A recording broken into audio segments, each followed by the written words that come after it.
Muy buenas a todos, les habla el ingeniero Emil Ayala, instructor certificado por Autodesk y docente de Pyramid Academy.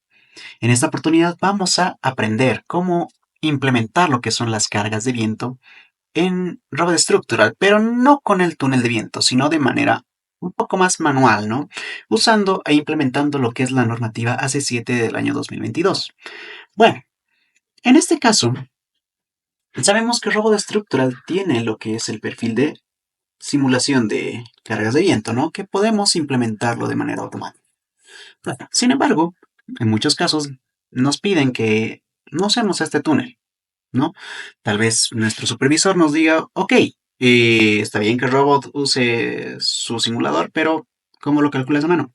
Ok, en esta oportunidad vamos a aprender cómo hacerlo a mano. Bien, y vamos a hacerlo por parte de, o bueno, ayudándonos con una hoja de cálculo que en este caso sería la siguiente, ¿no? Cargas de viento usando el método de envolventes. Bueno, si nosotros vamos a lo que es la AC7, vamos a encontrar que está dividida en diferentes capítulos, ¿no? En este caso, el primer capítulo, que es el capítulo 26, nos habla justa y netamente de lo que es la carga dinámica del viento antes de que ésta choque a la estructura, ¿no? Bueno, es la presión con la cual choca el viento a la estructura o unos segundos antes de que ésta afecte a la estructura misma. Bueno, esta está dada por el factor o por la expresión Q sub z. Q sub z, según la C7 y la ecuación 26.10.1, está dada por la siguiente expresión, 0,613 por una serie de factores. En realidad que el primero, el K sub z, es uno de los más importantes, que es el coeficiente de exposición de presiones por la velocidad del viento a una altura determinada. ¿No? Este es el que va a variar en base a la altura.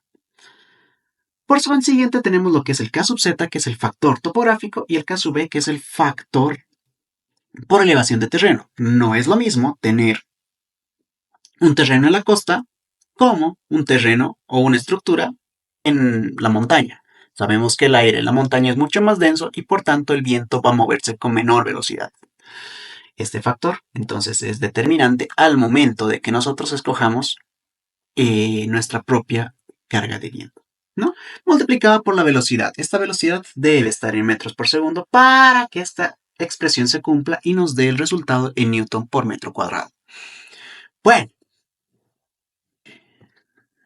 nosotros debemos calcular cada uno de estos factores siguiendo, bueno, una correlación de eh, pasos, ¿no? Como un algoritmo. El primero es calcular el K sub z. Que este K sub z está en base a la altura del terreno, o bueno, a la altura en realidad de lo que es la estructura. Bueno, vemos que en la tabla 26.10.1 tenemos esta acá. Para alturas menores a 4.6 metros debemos seguir la siguiente expresión. Y para alturas entre 4.6 metros y z sub g debemos seguir esta otra expresión. Vemos que esta expresión está en base a dos factores, z sub g y alfa. Estos dos se las obtiene de la tabla 26.11.1 y estas están en función al tipo de categoría de exposición. Bueno, vemos que en la tabla dicha antes está justamente los tipos de exposición y los diferentes valores de alfa y z sub g. Bueno, las categorías de exposición están en base a lo que es la rugosidad del terreno. En primera instancia podemos encontrar la categoría de exposición tipo B, ¿no?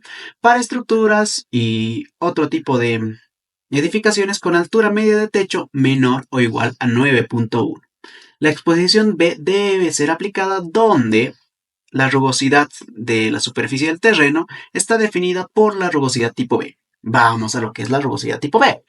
Zonas urbanas y suburbanas, boscosas y con terrenos con numerosas obstrucciones que están espaciadas de manera cercana. Que estas no tienen una altura mayor a una, o que estas tienen la altura mayor o a una vivienda unifamiliar, ¿no? Normalmente podemos encontrar este tipo de rugosidades en zonas de ciudad. La rugosidad tipo C o la exposición tipo C es la que no aplica la tipo B o la D. Bueno, es muy sencilla descartar. Por consiguiente, tenemos la D, que debe aplicarse sí o sí la rugosidad tipo D. Vamos a ver qué es la D. Zonas planas, zonas que no están obstruidas y que tienen superficies de agua. Esta categoría incluye pantanos, salares y zonas que tienen hielo. Bueno, si nosotros podemos estar por la costa, pues esta sería nuestra rugosidad, ¿no? Normalmente el viento en las costas es mucho más fuerte. Bien, con esto vamos a calcular el factor alfa y zeta sub. Bueno, ya tenemos definidos 11.5 y 5 y 590. Bueno, consiguientemente tenemos que calcular el factor topográfico, que este está en base a justamente otros subfactores que dependen mucho de las dimensiones que podemos encontrar en las gráficas que nos da la C7, ¿no?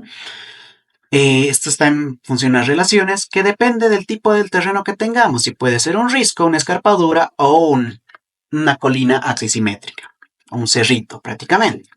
Necesitamos los datos topográficos. En caso de que no los tengamos, pues el factor K sub z puede ser tomado como 1. ¿Está bien? Vamos a pasar al factor K sub b. El factor K sub b depende de la altura a la cual se encuentra nuestra estructura. No es lo mismo, como les decía, que esté a nivel del mar que esté en una montaña. Normalmente se lo toma como 1. ¿Está bien? Esto es debido a que, bueno, si yo me voy a calcular esta expresión, vamos a ver que a una altura mayor sobre el nivel del mar, este factor va a reducir.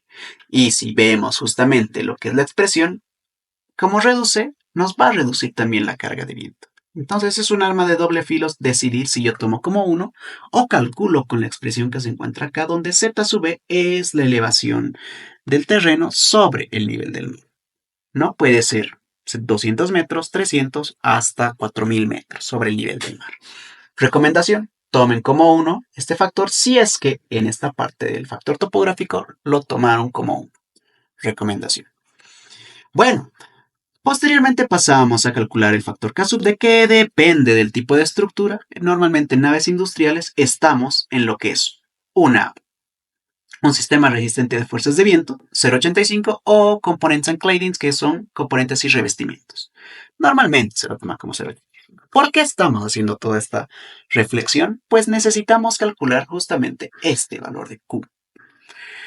Que bueno, esto ya está automatizado justamente en esta parte, ¿no? Definimos la velocidad a la cual está actuando nuestra zona, puede ser 50 metros por segundo, como 150 kilómetros por hora. En este caso, 50 metros por segundo es 180 kilómetros por hora. Es un poco elevado, pero digamos que nuestra estructura está al lado del océano, ¿no? Definimos las alturas justamente, la más baja de la cubierta y la más alta de la cubierta. Esto para determinar justamente lo que es la altura promedio, ¿no?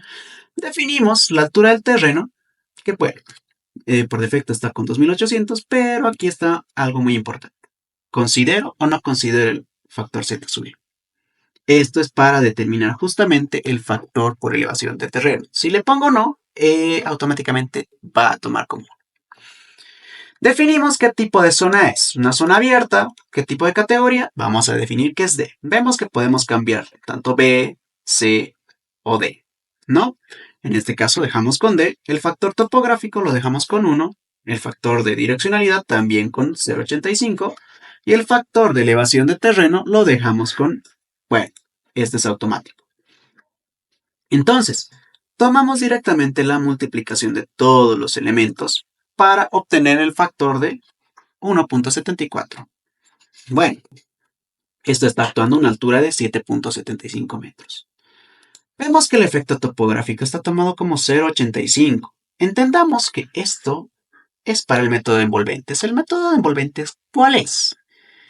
Este método de envolventes se aplica justa y llanamente para estructuras bajas. Un building low rise, como lo define la C7.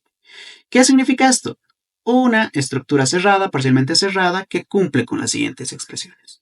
Altura media de techo menor a 18 metros y la altura media de techo no debe exceder la menor dimensión horizontal. Si analizamos la nave industrial que tenemos acá, son 25 metros en un sentido y 35 metros en el otro.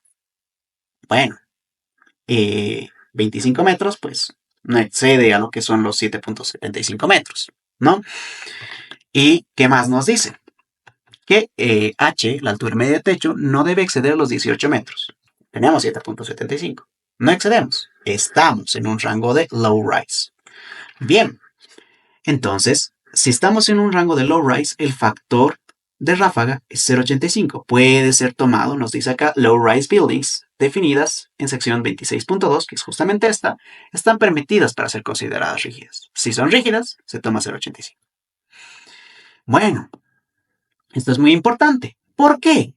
Porque el método de envolventes, que es justamente esto para estructuras bajas, se puede definir netamente con estructuras bajas, por así decirlo, ¿no? Es muy importante esto. De otra manera, no puedo usar este método de envolventes, que es bastante sencillo. La C7 nos brinda en sus capítulos 27, 28, 29 y 30 diferentes métodos para diferentes tipos de estructuras.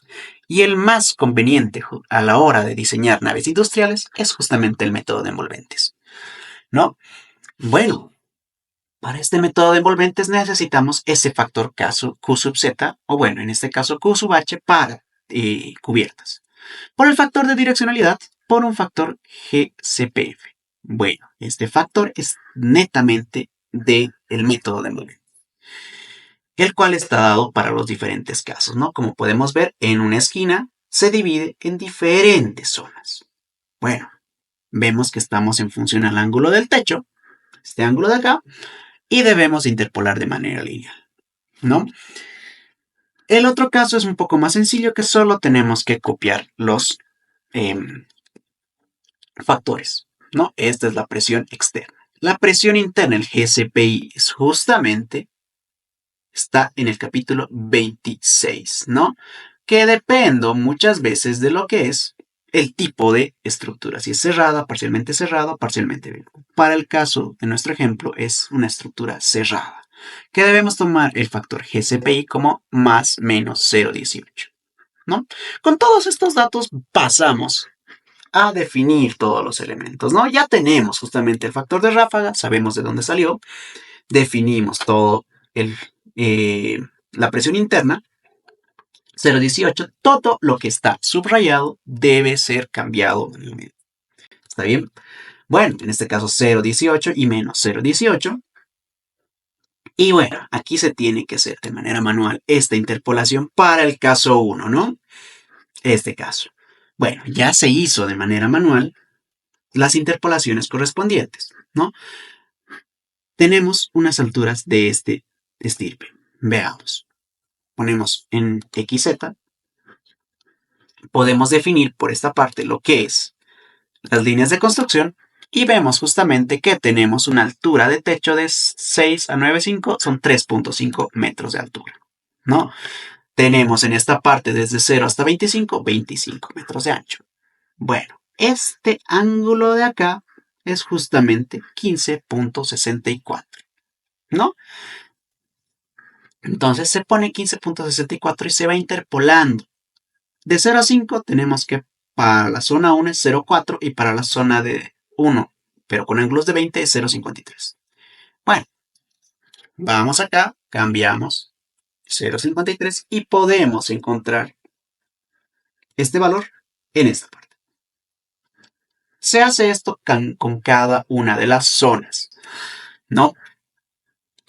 Seguimos con la zona 2, menos 0.69. Ven, bueno, menos 0.69 y sigue lo mismo, ¿no? No pasa nada. En la siguiente, menos 0.37 y menos 0.48. Y este valor vamos a copiarlo en el zona 3. Es bastante sencillo, es un poco moroso, pero nos ayuda bastante. Una vez hecho esto, ya tenemos tanto para el GCP interno como positivo, negativo. Vamos a tener la presión, que es justamente usando esta expresión que podíamos ver del método de envolventes, ¿no? Esta expresión tanto para el GCPI de más 0.18 como para el GCPI menos 0.18. Vemos que me va a afectar el resultado. De esta forma, entonces, bueno, tengo para la presión interna positiva con este valor y para la presión interna negativa con este valor, ¿no? debo hacer ese cálculo para ambos, para el caso 1 como para el caso 2. Bueno, esto solo se aplica a una esquina. Eso es un detalle. Esto debe ser aplicado para las 4 esquinas. Bueno, tengo 1, 2, 3, 4 para esta presión. Tengo también 4 esquinas para esta misma presión. Ya voy con 8 combinaciones o con 8 cargas de viento. Debo hacer para la negativa igual, ya voy con otras 8 o perdón, otras 4 esquinas y otras 4 esquinas. Total que debo hacer 16 tipos de cargas de viento, ¿no? Para este punto, este y este. Vemos que justamente esto se aplica en la esquinita, ¿no? Todos estos valores van a servir en función a esta gráfica. Luego, ¿qué voy a hacer? Voy a rotar y este 1E se va a transformar en este 4E, ¿no? Y este 4E se va a transformar en este 1E. Si rotamos. Bueno, esto se va haciendo de manera manual. Ahora, un detalle. La planilla ya detecta un valor bastante importante que es la carga mínima de viento. Si bien en algunos casos estas cargas no van a ser mayores a la carga mínima, ¿no? En muchos casos no van a ser mayores. ¿Cuál es la carga mínima? La presión mínima que debe ser usada cuando es una estructura cerrada o parcialmente cerrada no debe ser menor de 0,77 kilopascales en los muros y 0,38 en la cubierta. Cuando es una estructura abierta, pues en el techo no debe ser menor una presión de 0,77 kilopascales. Bueno, de esta forma voy cargando cada una de ellas, viendo de que todas y cada una de ellas sobrepase la presión mínima, ¿no? Vemos que en este caso pues tenemos ya una programación bastante grandecita en la cual selecciona si es mayor o menor. Entiéndase que lo menor o lo que dice menos es succión y lo que es positivo es compresión o presión hacia la estructura, ¿no? Lo que hacemos ahora es copiar cada una de ellas en las zonas respectivas. De manera rápida, bueno, ya se hizo este ejemplo, podemos ver en esta parte, ¿no? Cómo se fue cargando justamente todas estas zonas, ¿no? Ponemos según espesor y las aislamos, ¿no? Aquí podemos ver que, bueno, si nosotros analizamos en base a esta gráfica, esta sería nuestra zona 1E. Esta sería nuestra zona 1. Esta sería nuestra zona 2, zona 3 y así consecutivamente, ¿no? Tanto para los dos. Esto se debe hacer 16 veces, como les digo. De manera práctica, solo se hizo unas 2 veces para solo las dos casos de carga en esta esquina. Bien, bueno, podemos ir observando cómo se fueron aplicando las cargas. Bien, se fueron poniendo las más grandes.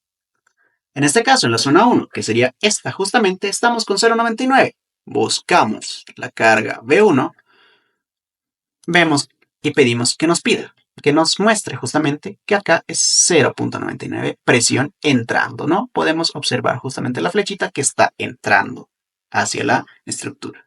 La zona tipo 2, menos 0,75, y aquí podemos apreciar que está saliendo. Esto de 0,75. Y así se va poniendo en cada una de las diferentes zonas. Repito, esto se debe hacer en cada una de las esquinas, rotando cada una de las mismas. Y así obteniendo justamente las diferentes combinaciones, ¿no? Bueno, esto se puede hacer correr y justamente podemos ir a verificar lo que son sus ratios de demanda-capacidad para los diferentes elementos, ¿no?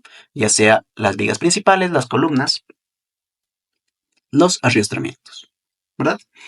Entonces, esperemos a que termine de correr el programa.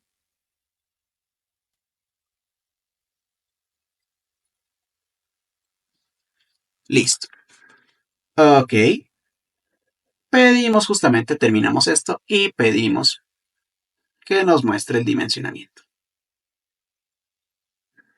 Acá previamente ya se hizo la agrupación de los diferentes tipos de elementos, ¿no? Y lo único que se pide acá es esto, ¿no? la verificación de todos los grupos en estado límite último para las diferentes combinaciones y calculamos. Esto puede llegar a tardar más que todo por las vigas. Las vigas siempre tienen un pequeño problema, más que todo por cuando hablamos de naves industriales que, bueno, estos elementos que son los largueos siempre van a disminuir lo que son las longitudes, haciendo que su análisis sea un poco más lento. Vemos que en todos los casos sí se cumple, teniendo unas solicitaciones de vigas de 0,86, en columnas de casi el 70%, los largueros están llegando a un 84%, los arriostres a un 13% y las cruces de San Andrés, que son estos elementos de acá, están llegando a casi el 100% de su capacidad, ¿no? Podemos apreciar justamente uno de estos, clic derecho, propiedades del objeto y venir a verificación. Aquí podemos ver un desglose de justamente todos los datos que se fueron calculando, ¿no? Vemos justamente la solicitación, que en este caso estaba con 75 para este elemento en específico, y podemos ver justamente las flechas y que está totalmente verificado, ¿verdad? Vemos que se hizo justamente con este caso de carga, y bien, de esta forma podemos escoger este elemento 115 de manera súper rápida y calculamos. Vemos que en esta parte está trabajando con unos momentos de 134 y una carga axial de 111. Es bastante grande esta carga de compresión, ¿no? Vemos todas las capacidades de los elementos y podemos verificar también todos los resultados de manera manual y compararlo con lo que hizo RoboDestructor. Con esto me despido y bueno, están invitados justamente a lo que es el webinar que se da el día viernes 10 de enero con respecto a una introducción a lo que se va a ver en la especialización de naves industriales con Pyramid Academy, en la cual vamos a aprender no solo a modelar el robot estructural, sino también vamos a aprender los fundamentos de lo que es el diseño de acero laminado en caliente desde las bases teóricas, manejo de o diseño, mejor dicho, de fundaciones tanto para naves industriales, como también vamos a aprender lo que son las conexiones que pueden llegar a tener las estructuras de acero. Y no solo con eso nos conformamos, sino también vamos a ingresar a lo que es la metodología BIM, interconectando estos programas, bueno, Robot Structural en este caso, con Revit y Advanced Steel. Más que todo, Advanced Steel es muy importante al momento de crear documentación de taller. Esto para crear los planos específicos de construcción de manera súper detallada hasta el último tornillo y la última tuerca. Esto es muy importante al momento de la construcción y es todo esto y mucho más lo vamos a ver en la especialización que tendrá inicio este 15 de enero. Sin embargo, para una probadita, están todos invitados para el webinar del día viernes 10 de enero. Muchas gracias, esto fue todo de mi parte, hasta luego.